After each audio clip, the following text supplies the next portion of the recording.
and welcome to the reboot of my TEW series, now fancy on TEW 2016. This is still officially a trial version, but I'm going to buy the game this weekend and update it to the full version. But basically, it's your typical, local fed, a little popularity in the Northwest where it's based, but that's about it. Here's my product. It's a pro wrestling product. A little comedy, a little risque, modern. It's basically a modern indie with promos and such, but based primarily on popularity and performance equally. But the slight change is, along with my user character, who's this guy, who's basically just, a decent commentator, and that's about it. I also have other two characters who are coming in as basically co-owners, quote-unquote, that I have as on 5-year written contracts. And this guy, James Kira, he's, kind of popular in the Northwest. He's best friend with me, and he's basically a pretty decent wrestler. Like, nothing out of the ordinary, good basics, okay psychology, okay selling, but basically, charismatic, but not overly charismatic, some star quality. Nothing out of the ordinary.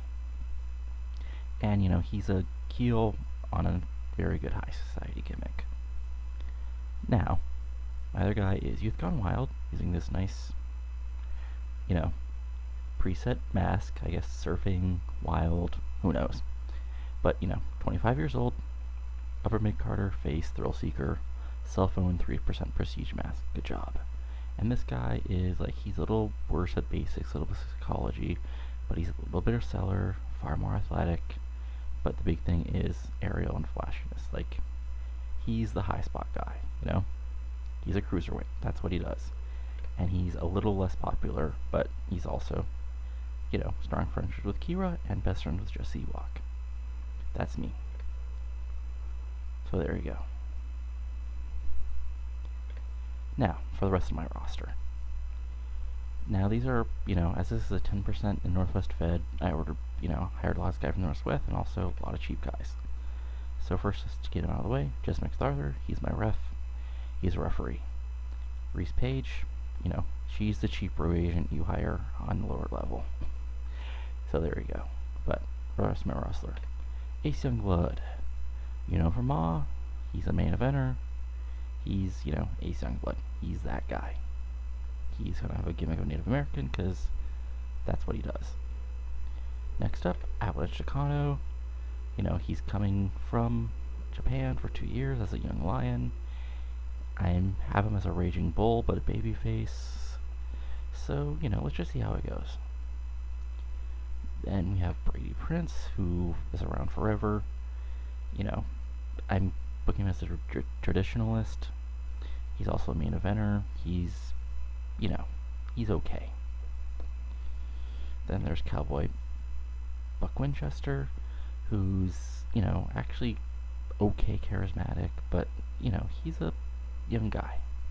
He'll be alright. I'm putting him as a cool cowboy, because, hey, he has a stogie, so of course he's cool.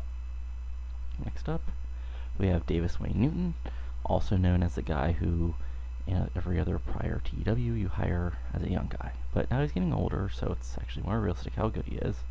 But the thing is, he's still actually pretty good. Not as good as, he is in 2016 in every diary you've seen, but, pretty good. As a result, he's a heel, he's a mid-carder, and he's a chosen one. Next up, Dharma Gregg. She's basically here because she's kind of charismatic. She has sex appeal, star quality, and she can help a couple of the guys who can't talk. Plus, she's cheap. Not that way.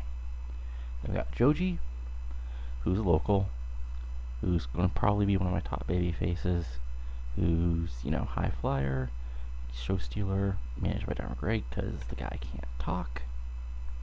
And, that's about it. Then we have Kashmir Singh, who's my most well-paid guy because he's actually probably my best guy. And yeah, he's got a fabulous heel gimmick. He's getting paid a lot. He's charismatic, even though his actual mic skills aren't that great. But otherwise, he's like a really solid guy for my level. He's just getting kind of old. I don't think the future is going to be anywhere for him. Next up, Mercy Michaels, who, well, I'm picking him as a crazy Street Fighter because according to the, storyline, he's a guy who looks like a bad guard, so it's become sort of this weirdo guy, I guess.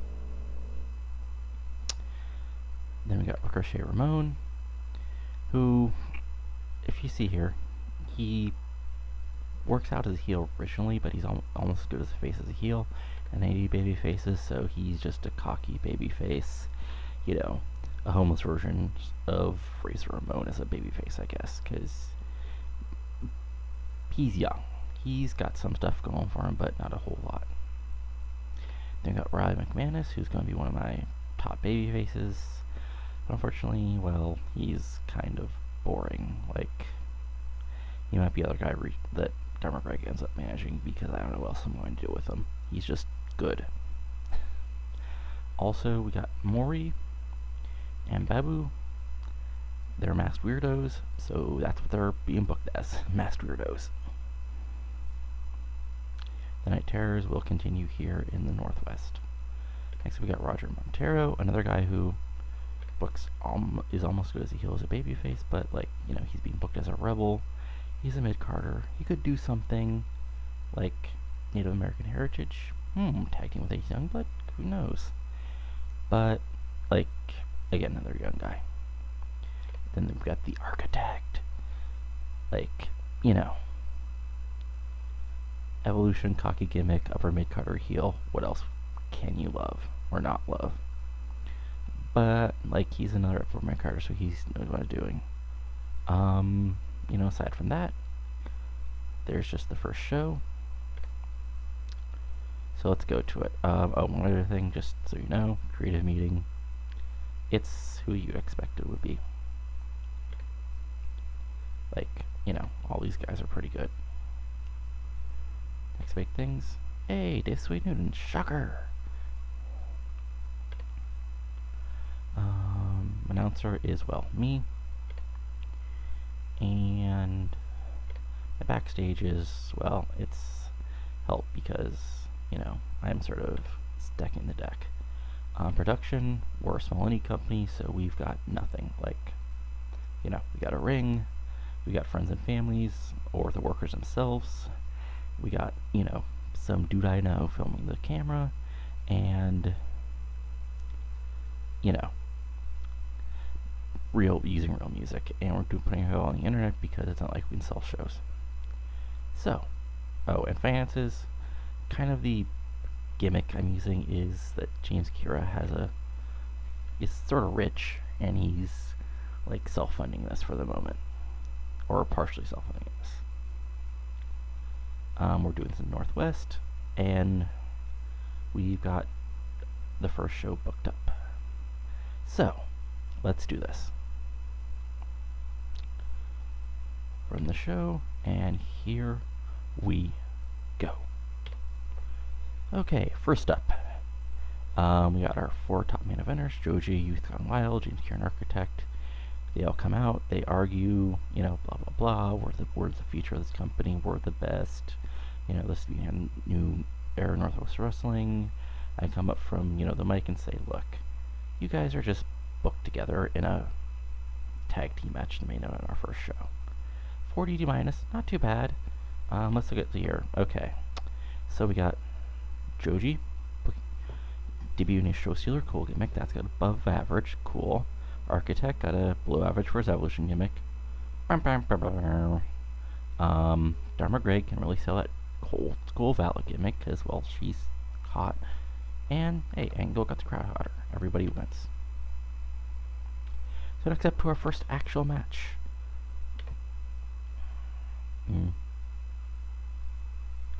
Let's try that again. Our first actual match. Yes. Oh, right. I forgot I booked. Right. Dharma Greg is also Takano's manager, so these two come out. She says she's backing him up. 25E. These both have almost no popularity, but they both got good gimmicks rolls, very good for the Raging Bull. Cowboy got an above average, so everybody's happy. And this isn't the worst, you know. It's 25E for 10% pop fed. Everybody wins. So, in the actual match, and a decent match. A decent match. Wow. That's actually pretty damn good. Baibu and Mori, also known as the Night Terrors. You know, they defeat Buck and Takano, and our Cowboy and Japanese. There's oil and rice. No, that's horrible. 12-10, Baibu defeats Takano with a Fred Arana. 42D, like I said. Baibu, very good gimmick. Mori, not so great. Well, can't win them all. Match got the crowd hotter. Everybody did pretty good. Baibu did the best, but nobody was like a, bad part. So that's good for everybody's future. And this is just, evil dark heels just continue to beat down for 2 minutes until the ref finally gets him to caught. So 20 E minus. Basically puts them over as horrible, horrible heels. Next up, and another decent match, Kashmir Singh defeats Ricochet Ramon 11:56 with a cow cutter. Basically Singh's a top heel. Ramon's a undercard babyface. There you go. They both got good gimmicks. Singh got very good. Ramon got above average. They both did well in the match. Then Singh's 29E, not the best, but what can you do? He calls out Youth Gone Wild, and I guess that's a feud for the future. Next up, Ace Youngblood defeats Mercy Michaels 9:38 or 9:39 with Flying Tomahawk Chop. 30-70 minus, but Michaels isn't very good in the ring, and Ace is getting up there in age. Ace Youngblood, Native American, very good, and he's getting better as a gimmick. Woohoo! Yeah, both not the best, but Ace sort of carried this. Next up, Brady Prince makes Roger Monteiro tap out in 9:50 with the Maryland Crossface.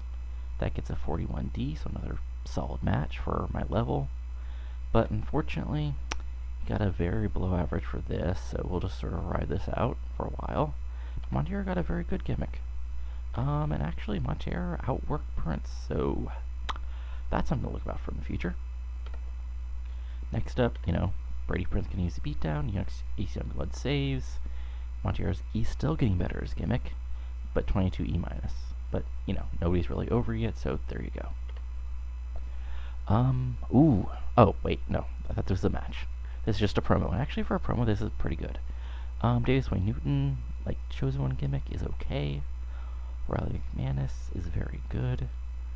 But, McManus calls out anybody. Newton comes out 30-60 minus. Can't be too unhappy about that. And then, wow. Oh, right, I forgot. Davis Wayne Newton is really good. McManus is off his game. Wayne Newton still gets better as a gimmick. Of course, Newton outworked Riley because he's Newton. But McManus pins Newton 15-29 with a slingshot suplex. Newton's an undercard babyface, but undercard heel rather, but who knows for how long.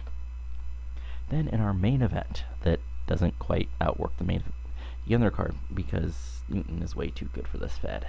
In a decent match, Kira and the Architect, because, they're both douchebag heels, defeat Youth Gone Wild and Joji in 1831 when Kira pins Joji while using the ropes for leverage, or Voltage gotta, put his feet on the ropes after a big move.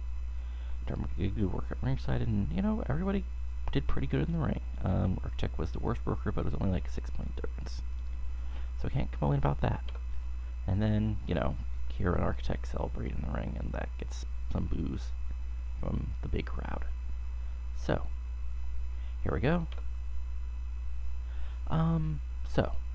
Got a 47D. That's actually pretty awesome.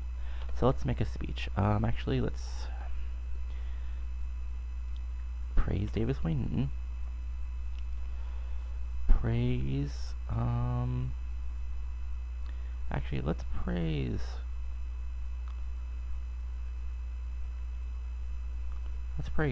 Avalanche for actually putting out as a good match.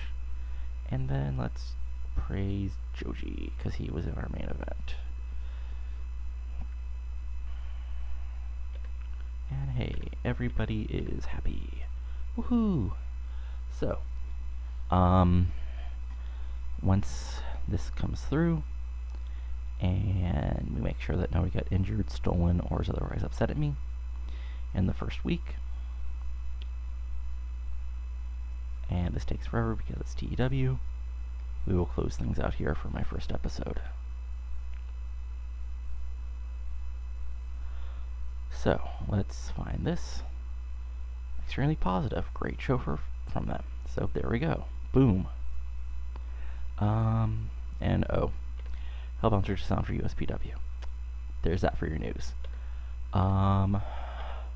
So, thanks for watching if you're watching. Be back soon with my second episode, hopefully within a day or two, or even sooner, or a little later. But anyway, thanks for watching. Comment, like, subscribe, do all that fun YouTube shit. See ya.